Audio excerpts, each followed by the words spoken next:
It's been like 40 degrees this week, Reuben. It feels kind of nice. Kind of feels like springtime when it goes into the 40s. It's been a long time.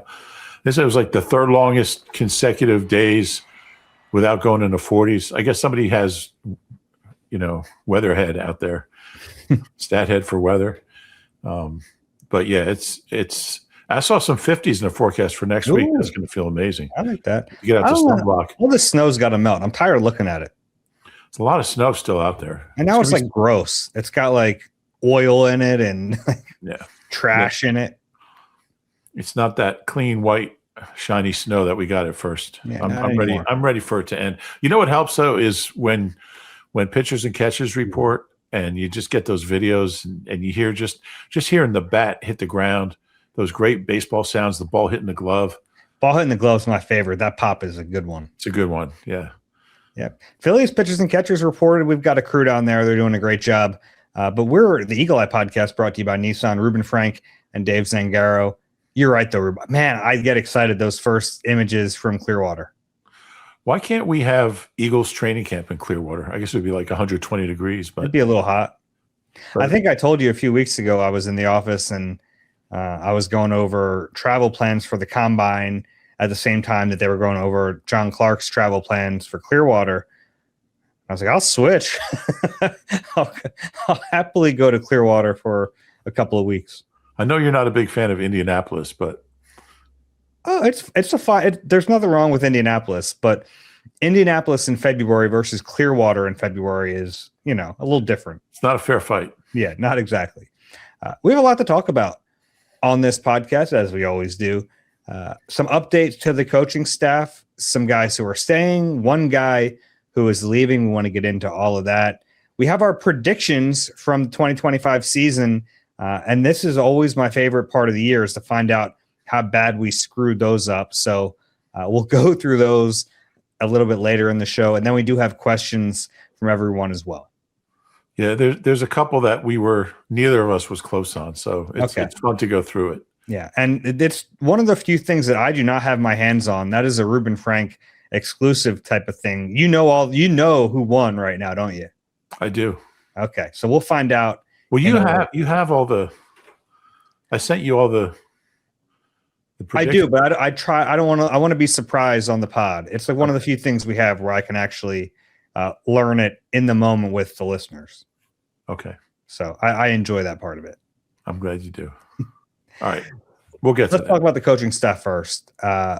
We found out Aaron Moorhead and Jamal Singleton are both staying on this staff. So Moorhead will return as the receivers coach. Singleton will return as the running backs coach / assistant head coach, a role he's had the entire time he's been here.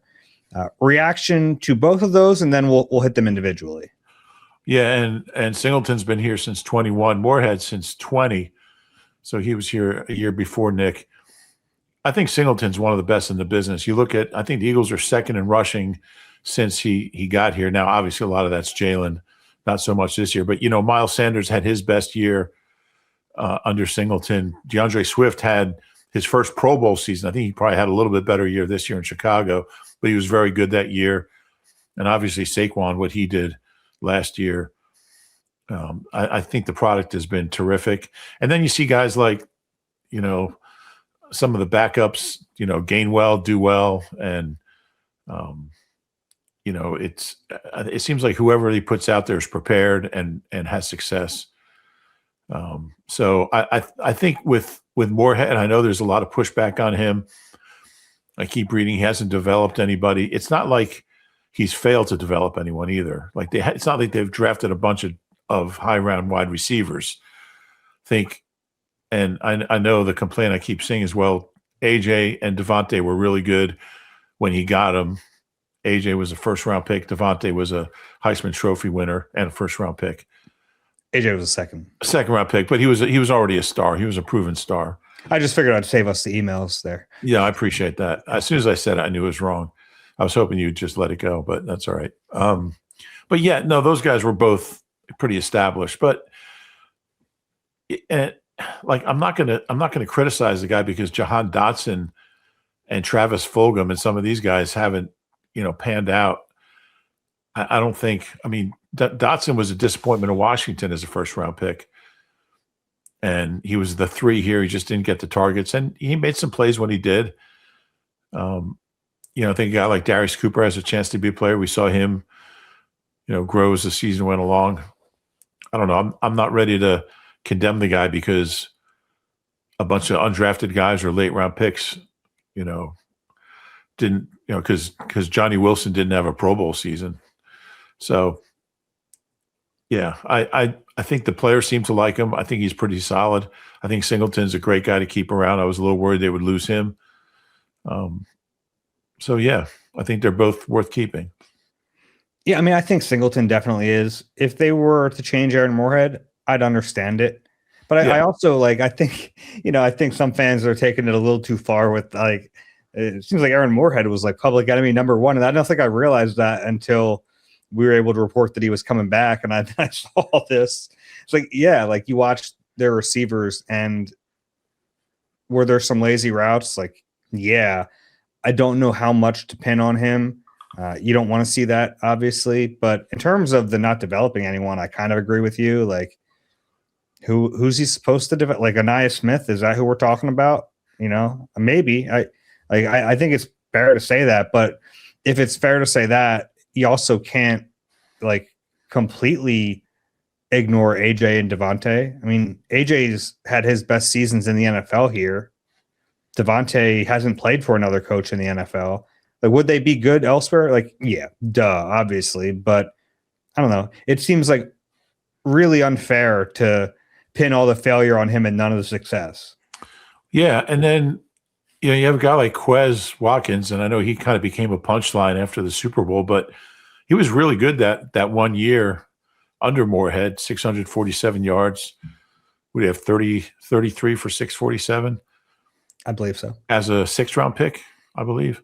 Mm-hmm. So, yeah, you're right. It's disingenuous to blame him for everything that's gone wrong and don't give him credit for anything that's gone right. Now, if they would have changed him, I would have understood it. I would have said, okay, that makes sense to me. But, yeah, I'm not going to kill them for keeping him on staff either. Yeah, and it's a little surprising to me because you have all these new passing game elements coming in. But look, I mean, he wouldn't have been here if his players hadn't spoken highly of him. I'm sure. I mean, a guy comes in, he's going to ask the players, what do you think of your coach? So, I mean, I know Devontae's always spoken highly of him. AJ, I don't remember AJ specifically talking about him, but you're right. AJ's had his best years with Aaron Moorhead as his position coach. So I think he's going to complain about having him back. Yeah. So ultimately, what this looks like for the staff is it's a bit of a mixture of new guys under Sean Mannion versus I don't want to call them Nick guys because it makes it like a Nick versus Mannion thing, and it isn't that, but some holdovers in Moorhead and Singleton, and then a passing game coordinator in Josh Grizzard, who very clearly was not a Mannion hire. He was competing for the same job as him. So it's kind of like a mixture right now of organizational picks versus Mannion picks. Yeah, and I don't think that's necessarily a bad thing. I think it's important that Sean got pieces that he wanted. But I also think it's important to have some continuity on the staff, and I'm sure that's part of the reason those two guys are still here. You own a completely new staff. So, yeah, I think it has a chance to be certainly a better staff than last year. Yeah, and with Mannion, I think it's just important that he has some say-so, but also that he has guys who are familiar with the offense that he wants to run, because it's a lot to have to teach that offense to coaches, and then for those coaches to turn around and teach it to the players. Whereas these guys, most of them, and I'd even include Jamal Singleton in that because he coached under Zach Taylor. I'd include him in that, but all these guys have a background in the offensive scheme that they're going to run. And I do think that's important, more so than any familiarity with Sean Mannion himself, which some of these guys do have. We know about Mahaffey and Cooper. Both of those guys have spent time with Mannion, but I almost don't think that is as important as their familiarity with the scheme. You're right. And that's something we don't really think about or talk about too much. Like, position coaches can't teach the players unless they've been taught, how Sean Mannion wants things to look, how he wants them to sound, what he wants things to look like. There's a lot of details that are going to change and that these coaches have to teach to the players. They've got to learn them first. They can't teach them until they learn them. So that's what's happening now. And I would think until OTAs or until phase one, he's got to teach those guys exactly how he wants things done. Yeah. And the run scheme is going to be like very different. And I think that's part of the reason Jeff Stoutland is no longer here. We haven't talked to him directly yet, but I would think that was kind of daunting for him to be like, I've been doing it this way for so long. Now I've got these new coaches who are much younger than me coming in and telling me how to coach. Like, it was, when you start to look at it that way, it does make more sense. And ultimately, I don't think it's a good thing that Stout isn't here anymore. Like, I think they're better off with Jeff Stoutland, point blank period. But once you start to see it through that lens, you like do understand a little bit more about how they got to that point. Yeah, you're right. I think it was mishandled. But even if it was handled better, he probably wouldn't still be here. Yeah. Yeah. I don't know the answer to that. But like, I think like based on the evidence of bringing in our new run game coordinator and tight ends coach, bringing in a new offensive line coach, to me, that signals a really significant change in what the run game is going to look like, or maybe not what it looks like, but the way it's going to function. Yeah. Yeah. It's going to be interesting to watch. No doubt. One guy who won't be on the offensive coaching staff is Kevin Patullo. And we knew that he was no longer the offensive coordinator. And then we figured out, okay, well, he's not going to be the passing game coordinator again because they hired Josh Grizzard, but he was still on staff. And you're thinking, well, maybe they're going to give him some senior offensive advisor, associate head coach title just to keep him in the building. I think you and I both thought that would have been a bad idea. And ultimately, he's no longer here. He goes to Miami to be the passing game coordinator for the Dolphins. Yeah, and I think that's better for him. I think it's better for the Eagles. It would have been really tough for him to be here, be demoted after what happened last year. He would go out on the field and get booed. I mean, nobody needed that. So wish him luck in Miami. It just didn't work out here. And, maybe he'll get another OC job at some point, but it was just, he was the wrong guy at the wrong time. Yeah, I totally agree. Yeah, it's kind of a tricky thing, right? Like, because we know he did bring value, and it's like, it didn't end well. He was a bad offensive coordinator. We know that. I think he brought value to the organization when he was the passing game coordinator. I know that Nick valued him and his input and his ability to be a sounding board, and maybe they'll miss all that stuff, but it was also impossible to know exactly what his contributions were. Yeah, I mean, I think the one thing we can really fairly evaluate is play calling, because we all saw it and it just was not good. He just didn't have that flair for it that some guys do. I also don't think it's fair to blame everything on the offense on Kevin Patullo. Obviously, injuries and guys just not executing were part of things. But when you look at the play calling, I mean, it was unimaginative. It was predictable. It was stale, to use Nick's word from a previous OC. Yeah. And this was inevitable. He's better off being away from here, and they're better off with him away from here. Yeah, I totally agree. And you're right. It's funny because last year it felt like so much of the season was how much of it is Patullo, how much of it is Jalen, how much of it is Nick. And in hindsight, like I think it fluctuated with how much we pinned on him. The fact of the matter is he wasn't good enough. Now, I think at times it was like a little too much because he was still running someone else's offense. And I thought for a large portion of that season, to be honest with you, Nick Sirianni kind of skated by without getting a lot of the blame that he deserved. I kind of feel that way now looking back at it, but ultimately, they weren't going to fire Nick, so someone had to go. They weren't going to get rid of the quarterback. Someone had to go. Yeah, sorry, tough. It has to be Kevin Patullo. Yep. We wish him luck. He's a good guy. We wish him luck in Miami. Yeah. So now that you take a look at the staff, like, what do you think of it as we know? Now, we still don't know the quarterback's coach. We'll have to find that out. I guess Scott Loeffler is technically still under contract. Maybe they're making him interview for his job. Maybe he could be back. But I don't know. Once you start interviewing outside candidates, the idea of then bringing back the guy you had in that position seems a little tougher. Yeah, I would guess that he won't be here, but we've only heard the one candidate. So we'll see what happens. We've heard a couple. Sanger and who else? They interviewed Sanger, but then Greg Olson, there was reported interest. I don't know if it got to an interview. I don't know if it would really need to if you're Sean Mannion. That's the guy who's he's played for him, and Greg Olson's been a coach in the league for 25 years. Obviously, you have to interview him, but the actual interview to me might not be as important with him. He's not available, so one known candidate who is available, as far as I know. Why is Greg Olson not available?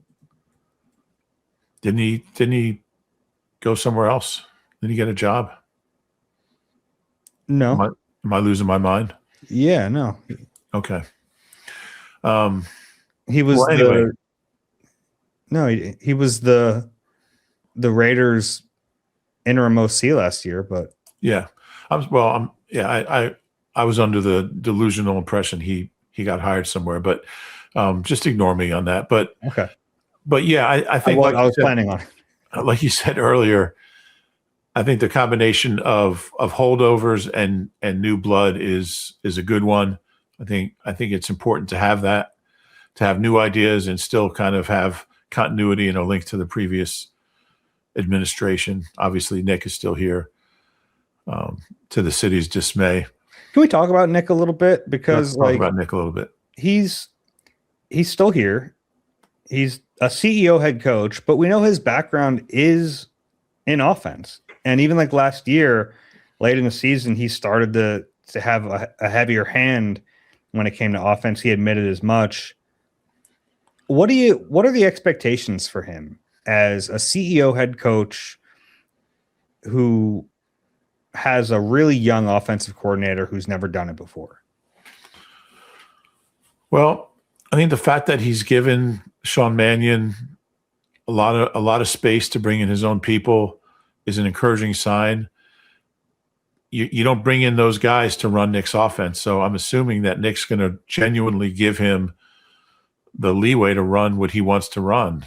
And I think Nick's smart enough to know that the only way he was going to get a good candidate for that job or a good hire is to assure that guy that was going to be the case. Now, could he come in and do an old bait and switch? I guess it's possible, but I think the fact that he's hiring who he's hiring tells you that Nick trusts Sean Mannion, that he believes in him, and that it's going to be Sean Mannion's offense.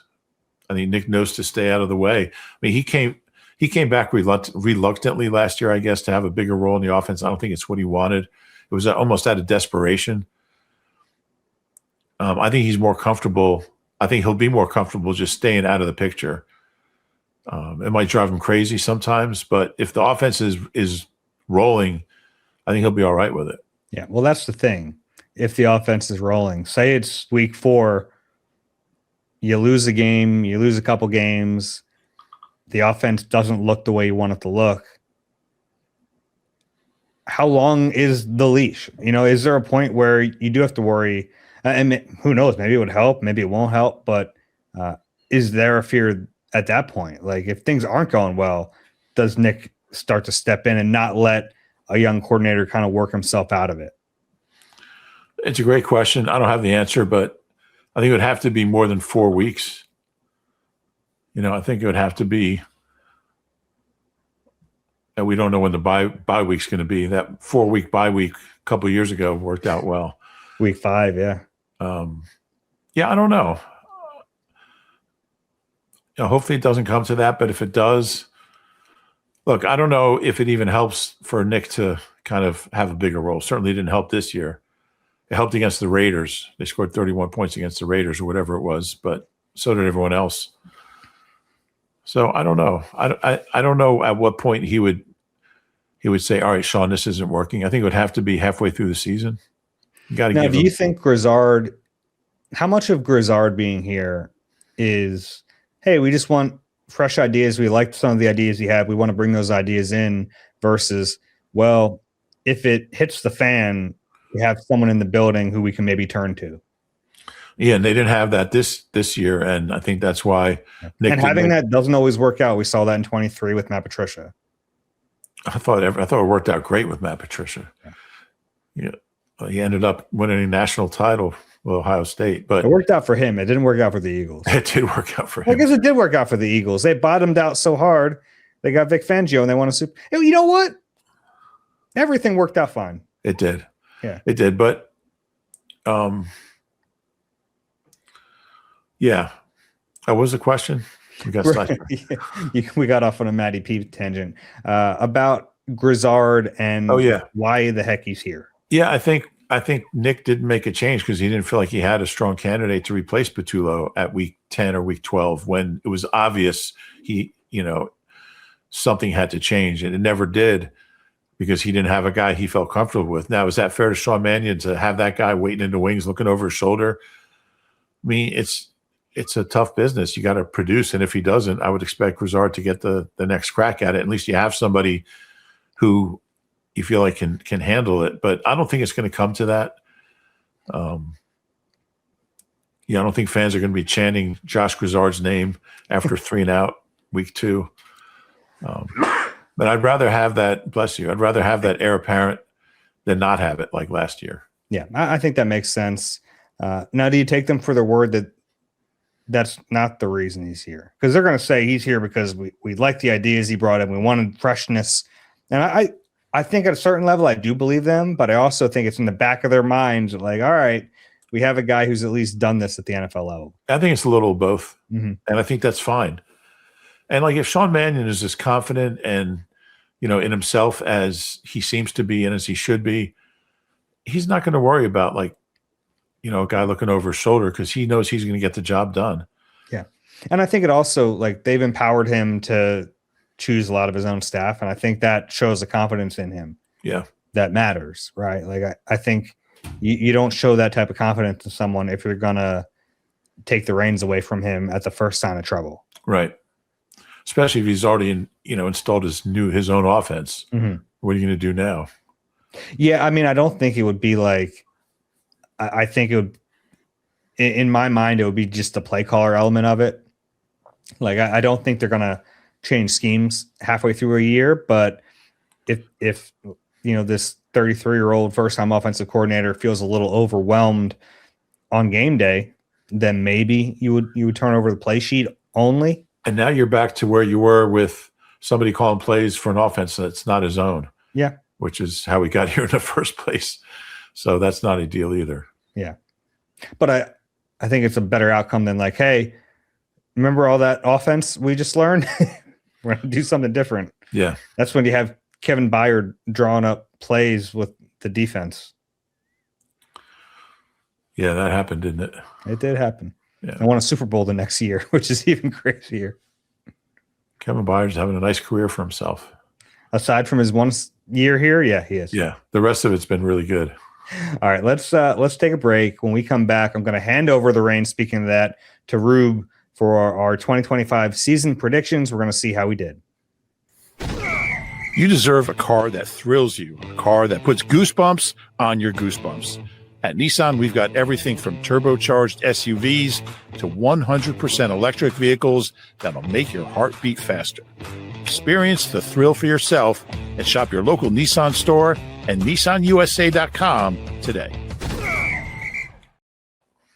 We're back on the Eagle Eye Podcast, brought to you by Nissan, Reuben Frank, and Dave Zangaro. So we do this every year. We've done it now for how many? We're 4 or 5 into this. I won the first year. Then we had a tie, and then you won the next 3. So this is our 6th year. 6th year. Wow. Yeah. Okay. I'm on a little bit of a roll. You are. I didn't even realize that. Okay. So basically, Rube comes up with categories, 10 of them. And then we did the year that we tied, we made us implement a tiebreaker category.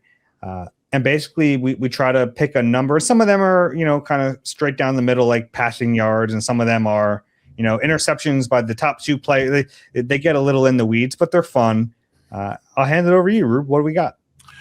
Well, the one thing that you'll notice as we go through these is that we guess too high on almost everything. So it's a good lesson. Like almost everything came out lower than either of us expected. So it was a matter of who was closer. It's not like, let's make a deal where you can't go over. Like it's just whoever's closest. So we started out with Saquon rushing yards. I had so they just came off like the most incredible season in so many different categories. Yeah. And we kind of thought, well, maybe they'll do all of it again. Yeah, they did not. They did not do much of it again. I picked 16-16. You picked 14-67. He actually rushed for 1140, which is incredible considering how bad the first half of the year was. But you got that one. You were closer to his final total. Number 2 was Jalen Hurts. At least neither of us picked like 2,000 again. Yeah. We didn't quite go that far. That would be embarrassing. 16-16. I was off by, almost 500 yards. Jalen passing yards. Oh. I went 36-61. You went 39-30. What were you thinking? I'm not sure he had that many. I was right. He didn't run as much. That's true. Yeah. I'm not sure he had 39-30 in the playoff season with 4 extra games. He had 3,224. So I was a little closer. I went lower than you. So we're tied 1-1 there. It's funny because the Eagles, they've had one 4,000-yard passer in their existence. And it was Carson in the 2019 season. Yeah, 2019 season. And for a long time, it was just the Eagles and the Bears without one. Sonny, the Bears still haven't had one, have they? Yeah, I don't think so. I don't think Caleb has done it. The Sonny Jurgensen, who just passed away, had the record for like 50 years. The Eagles record. Yeah. Well, actually, passing yards, he had that till Randall threw for 38.08, I think, in 88. So he had it for quite a while. The touchdowns he had till 17. Man, Caleb Williams this year, 39-42. They couldn't get him 58 more yards. Yeah, so the Bears are gonna do it one of these years, maybe next year. All right, so the third category was AJ Brown receiving yards. That did not go well for either of us. I went 13.08. You went 14.25. Oh God, why not? I mean, he's had 2 1,400-yard seasons. Yeah, he had 1,003 yards. I was a little closer. We both went way over again. So you see the pattern forming here. We both went over on everything. But we did go over, and in hindsight, it seems ridiculous. But I don't think either of us thought the offense was going to bottom out like this. No, I think that's totally true. It just shows you how far they fell off versus what the expectations were. I don't think these were like a 1,400. He had done it 2 times already. 2 of the last 3 years. Yeah. So it's like our expectations were high, but they weren't unreasonable based on the past few years. Some of them come across as unreasonable. Let's move on. Points, total points scored. This is crazy. So I picked 464. You went 486. They scored 379 points, Dave. So I was off by 85. You were off by 107. That's a lot of points. I mean, they scored 100, close to 100 less than either of us anticipated. Yeah, I feel like a lot of these are more on them than they are on us. Totally agree. I'm going to blame Kevin Patullo for all these. Remember we said about a reason to take with Kevin Patullo? Throw that out the window, Kevin. If I lose this year, it's on you. All right, so total points. So I'm up 3-1 because I had 464, so I was a little closer. Yeah. Next category. I need a comeback here. What's that? I need a comeback. Next category. This is number 5. Points allowed. Okay, so we were very close on our predictions. I said 342. You said 346. They allowed 325. Ooh, wow, that's impressive. It is under 20 games. So I was closer on that one. I was off by 17. You're off by 21. Wow. So 4-1 right now. It's 4-1. Now it gets crazy here. So the next category was combined sacks for Nolan Smith and Jalen Carter. We were not even close. I said 19. You said 17. They had 6. Man, I feel almost bad taking that point. No, you don't.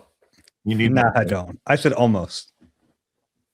Yeah. So, yeah. I mean, it was a disappointing season for both those guys, and I don't think our picks were that outrageous.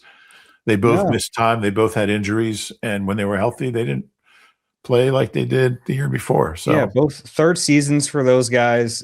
They're now eligible for a contract extension for the first time in their careers, and it was like this was a chance to make that money. And I think Carter still has a really good chance to get paid top dollar this offseason. With Nolan Smith, like I don't think either side should want to do it this year. This offseason. Yeah, you're right. And there's this. I thought it was particularly disappointing for him coming off the way he finished 24.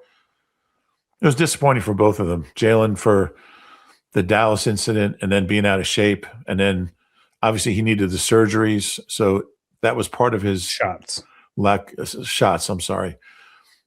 procedures. But yeah, it was disappointing. You had 2 guys from the same school in their third year on the D line, very parallel careers.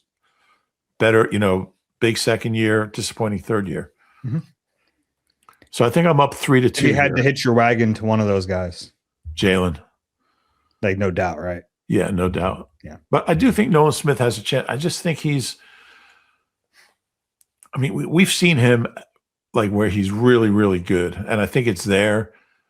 I think he's just got to stay healthy and just be more consistent. I think it wouldn't hurt him to develop some more moves. He's going to year 4. He had 3 sacks as a first-round pick. That was disappointing. So curious to see where he goes from here. Next category, this is hilarious, was Quinyon Mitchell interceptions. And these are all regular season. So we both said 4, which he had combined, but this is regular season. But it doesn't matter. Either way, we'd be tied. So we could say this is including the playoffs, and at least we're both right, but we're tied. Okay. So what are we at? 3, 2, and 1.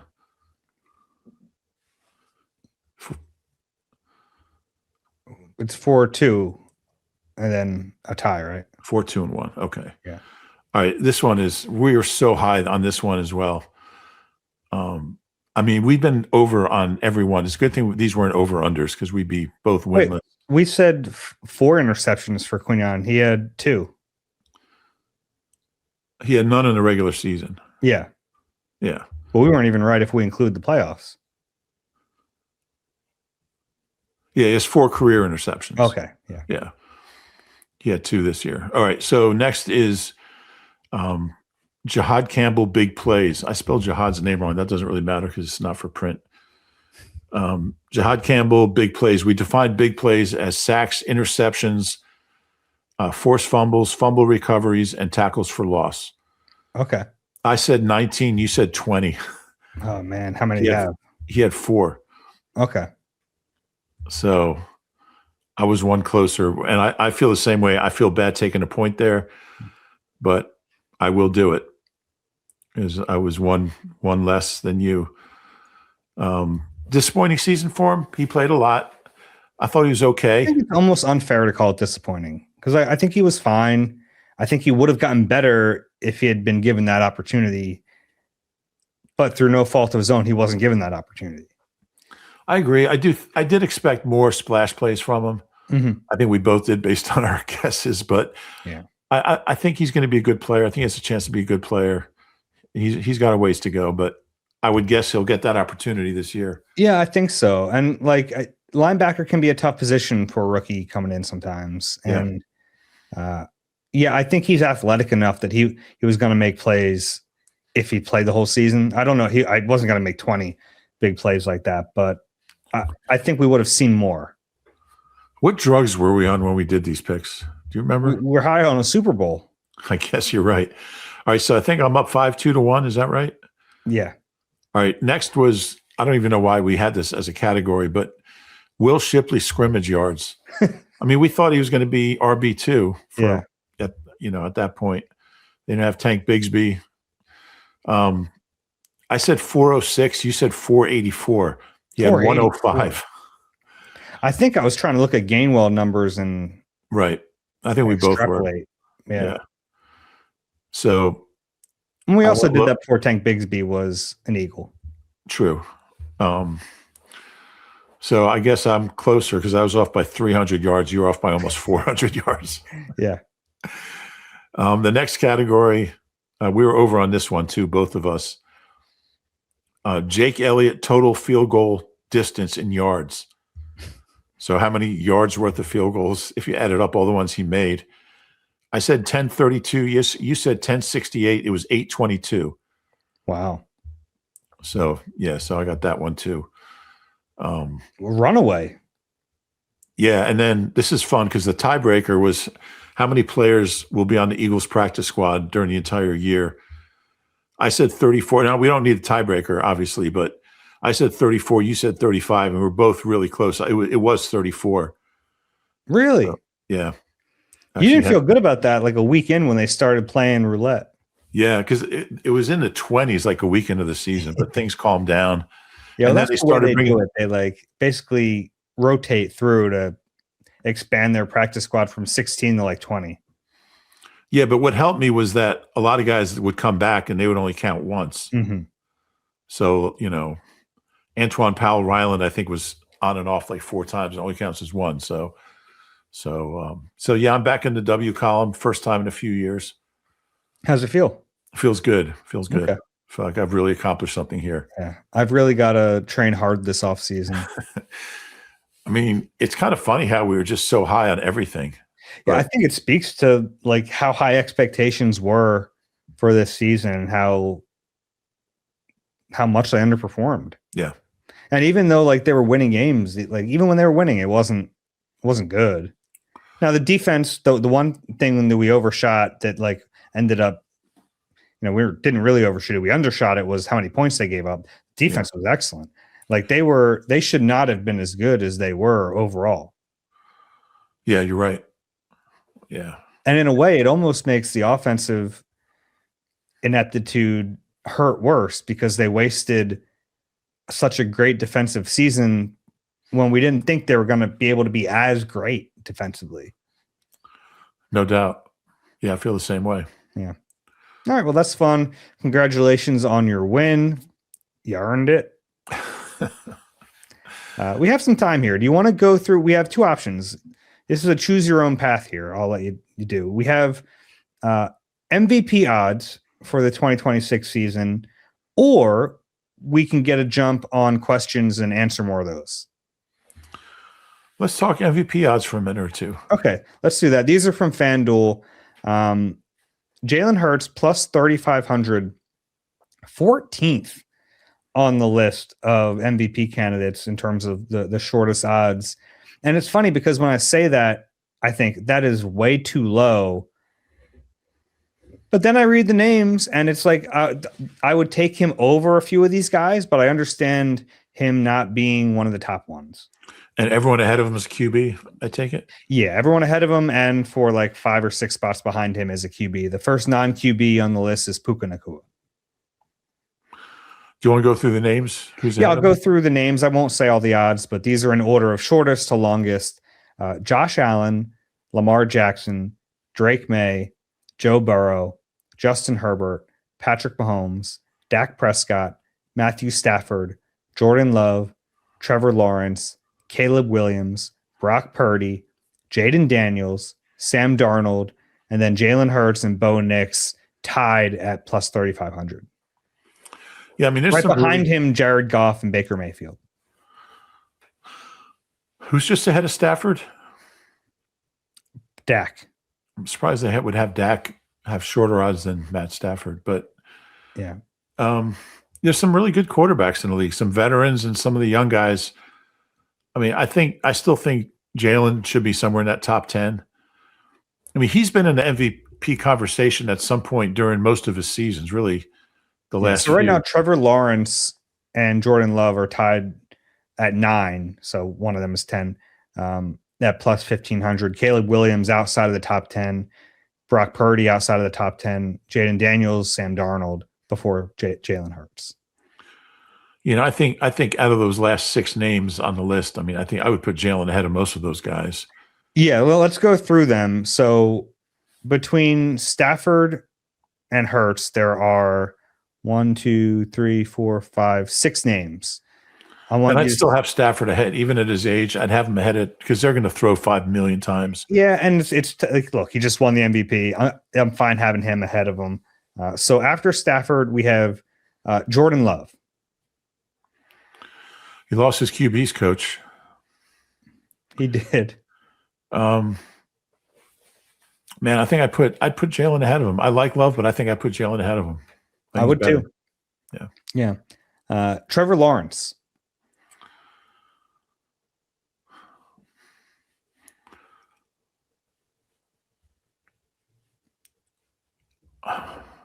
It's close. I think I probably have Lawrence just ahead of him. I would too, especially the way they ended that year. They were such a hot team. Yeah. I really thought they had a chance to make a deep run. They lost, but yeah. And look, is Jalen like better than Trevor Lawrence? Maybe, but I think they're going to throw a bunch. They have a good coach down there that they already know that system. There's more known there than with Jalen in a new system. So yeah, I agree with you. How about Caleb Williams? I think I'd probably put Jalen ahead of him. It's tricky because it's like we've seen it before. Like a guy will have one big year and then fall off a little bit, whether it's Jaden Daniels, whether it's CJ Stroud. Like sometimes a young quarterback will have a big year. And for Caleb, it wasn't his first year, but kind of was in a way. It was kind of his first year and then take a step back. It's like, I feel like Jalen deserves the respect for longevity here versus a guy who's had one really good year. Yeah, and I think that's important to remember. Like, Jalen's never had a bad year. Like, I mean, even this year, I mean, he was like top 10 in almost everything. He was top 10 in touchdown passes for a team that doesn't throw. Mm-hmm. And I think he was 8th in passer rating. His completion percentage really dropped the last month and a half or so. He was like at 70, ended up at 65 or 66. But like, he's never had a bad year, so he's going to be in the mix. And like, you just that Chargers game was his only really bad game. So yeah, I would put him ahead of him. Okay, now how about the 3 right before him? Brock Purdy, Jaden Daniels, Sam Darnold. I might put Jalen ahead of all those guys. I would. Yeah. I believe I would. I mean, out of those 3,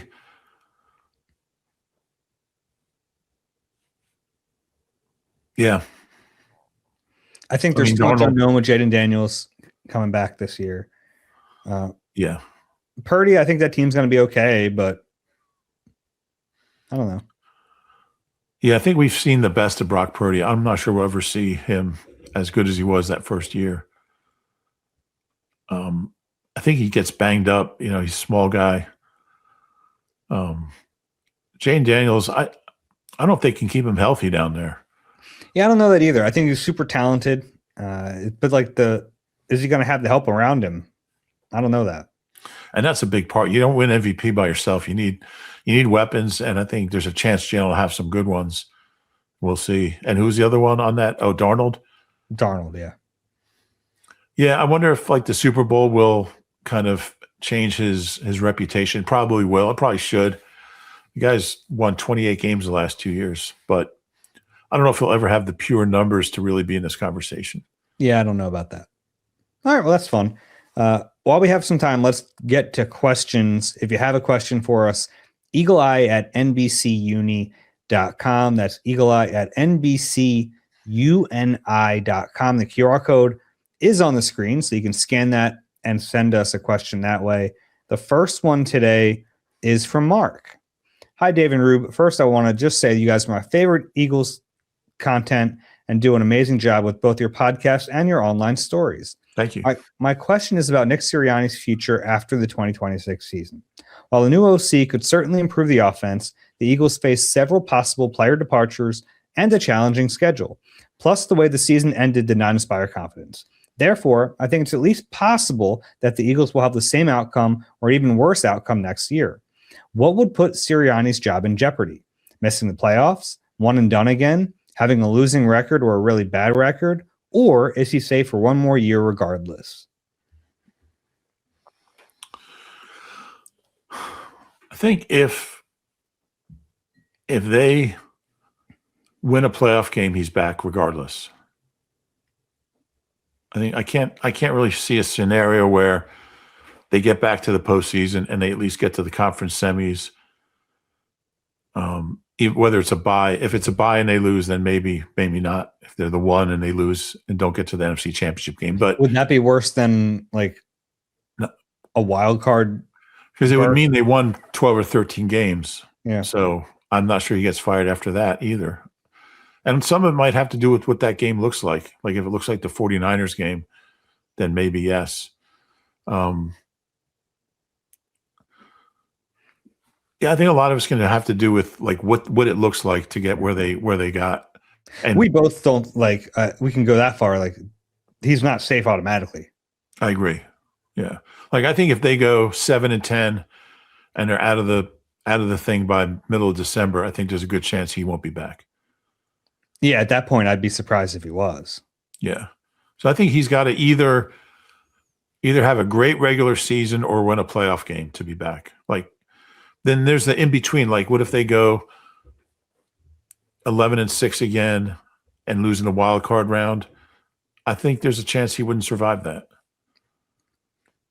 At that point, I think I'd lean more that he wouldn't. Yeah. And now we have to see how they get there too. You know, like that matters. It does. Like, if there's a collapse, you know, like if they have a collapse like they did at the end of 23, he's gone. But if they start out 2-4 and then get hot, you know, and finish 8-3, then he could be back. Yeah. Yeah, but he's definitely got a lot of pressure on him this year. I think it's fair to say hot seat. Yeah, I think so too. Yeah, I mean that's just with the level of talent they have, with the expectations around this team, like that's kind of what you sign up for.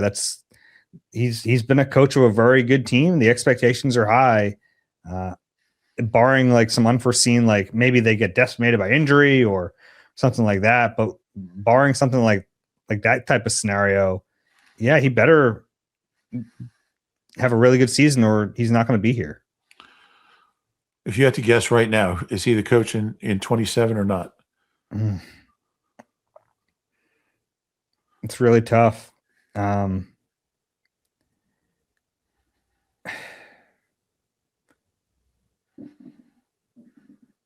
I'd guess not. And that's we don't have enough information to really make that guess yet. Like I don't know what the team's going to look like, but that's just kind of going off vibes right now. That's fair. I would say he will be back.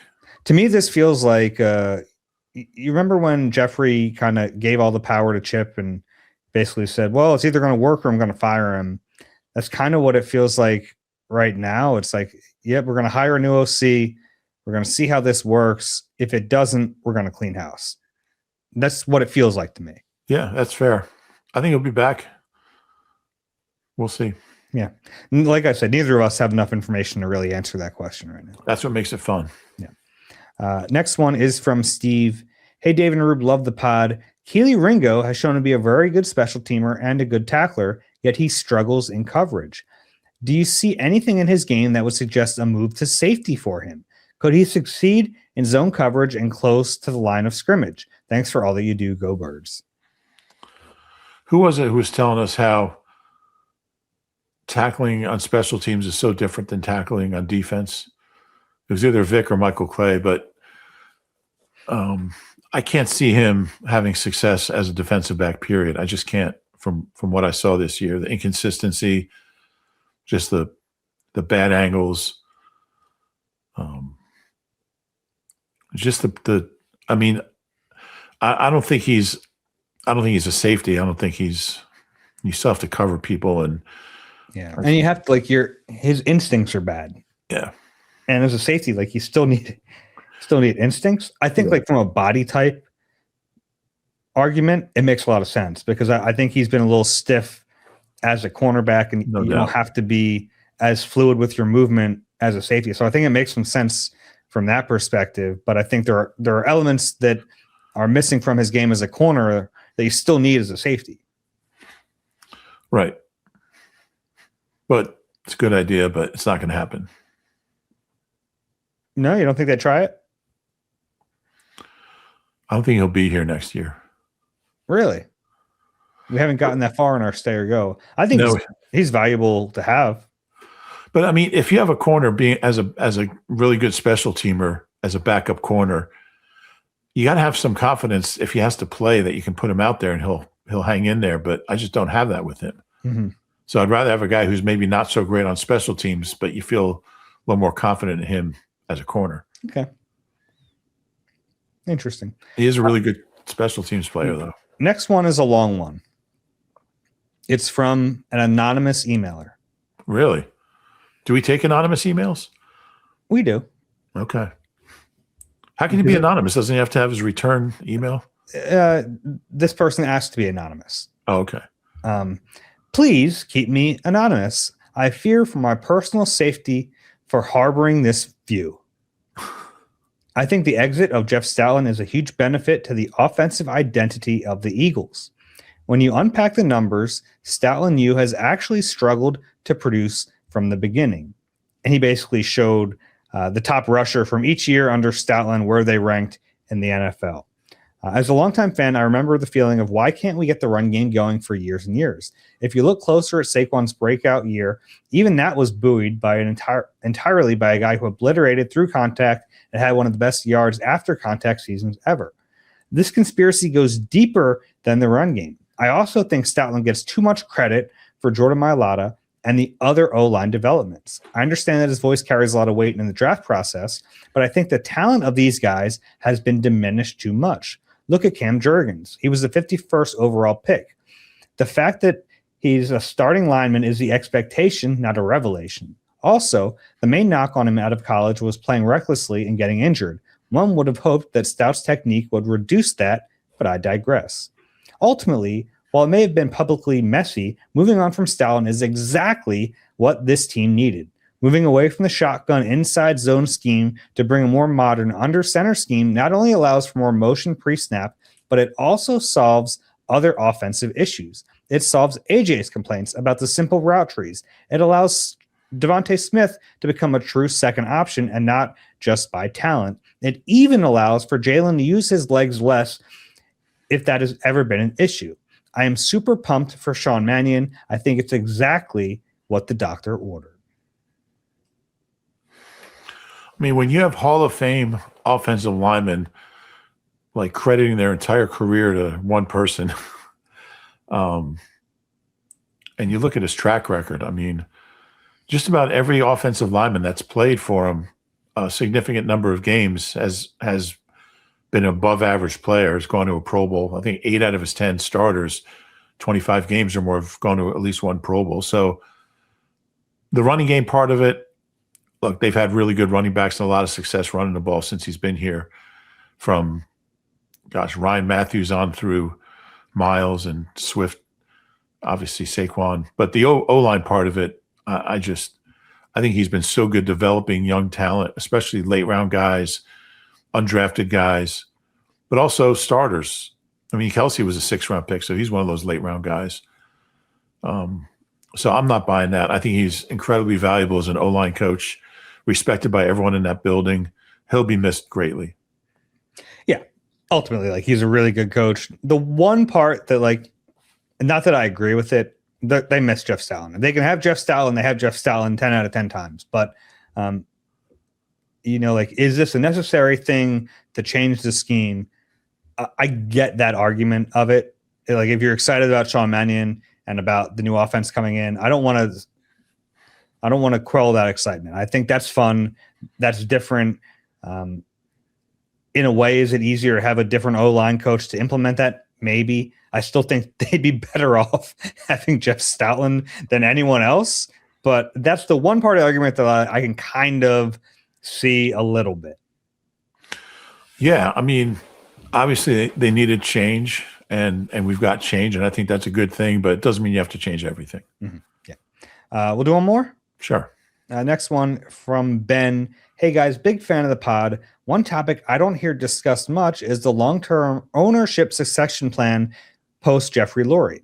Obviously hoping that that's many years away, but is there a clear plan in place? Do you see Julian Lurie eventually taking over as owner, or do you think the franchise is more likely to be sold outright at some point? And we also have a music question for you. I mean, Jeff is 74 now, so, I mean, we see Julian everywhere. We see him at practice. We see him. He's a spry-looking 74. He is. He's healthy guy. So I mean, Julian's been training in every department in the building for years now. So that was like 4 years. I think that's the succession plan is him. Yeah, I think it's like pretty clearly defined. Yeah. Like they let Julian, at this point, like 8 to 10 years ago, kind of dip his toes in, start to learn the business a little bit. I mean, he's full in now. He has a title. He's there every day. He's been involved in these big time interviews. Like, yeah, they are clearly prepping him to be the next owner. Yeah. And I think overall that's a good thing. I mean, it doesn't mean he's going to have the same success as his father. We don't know that, but he'll have a chance. And I think as long as Jeff's around, he'll be a great advisor to Julian. Is that the closest thing we have to royalty in the U.S.? I don't know. Because like there's a succession plan, like it's passed down. We know about their family and their lives, and we had King Dunlap. But I guess Jeff Lurie should be royalty in this city. You think about where the franchise was before he bought the team and where it's been since. I mean, it's incredible. Like, just comparing the franchise before 95 and since 95. I mean, it's unreal. But yeah, I guess he is royalty. Right, because there's some similarities. Yeah, there are. Yeah, okay. King Jeffrey. We have a question for you. As someone who's clearly passionate about live music, would you rather be unable to watch or cover any football for 5 years, or be unable to attend or perform at a live concert for 5 years? So I get 5 years off from work, or I go to concerts. We like our work. We like football. I love my job, but yeah, I think I would take the concerts. Okay. Yeah. I saw two great ones this week. I saw that Brandy Carlisle show in our building in the Xfinity Mobile Center with Head and the Heart. She was fantastic. It was a great crowd and super concert. And then Wednesday, I saw this dude named Tyler Ballgame. Have you heard of him? He's from Rhode Island. He's got a band called Tyler. That's his real name? No, his real name is Tyler Perry. But his rock and roll. That's a good move. His persona is Tyler Ballgame. He came to him after he moved to LA. And I think I kind of hate the name, to be honest with you. I kind of love the name. Okay.